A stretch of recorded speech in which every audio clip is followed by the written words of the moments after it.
Всем привет! Қалайсыздар? Бүгінгі сабағымда мен сіздерге афрокосичканы қалай шешу керектігін көрсетемін. Ол үшін салонға барудың қажеті жоқ, үй жағдайында шешеміз. Менің шашымдағы афрокосичкаға уже 1 айдан асқан, сол үшін шешейін деп жатырмын. Бірінші осылай жинап аламыз.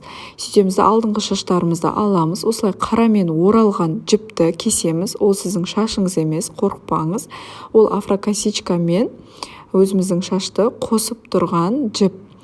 Және де осылай үшкір затыңыз болса, осылай қолыңыз ауырып кетсе, араларын осылай ашсаңыз болады, немесе қолмен де ашсаңыз болады. Маған основном қолмен ыңғайлы болды.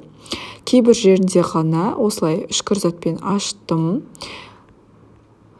Және бүкіл шашымызды осылай ашып шығамыз. Соңында біздің шашымызда осындай керемет әдемі афрокудри пайда болады.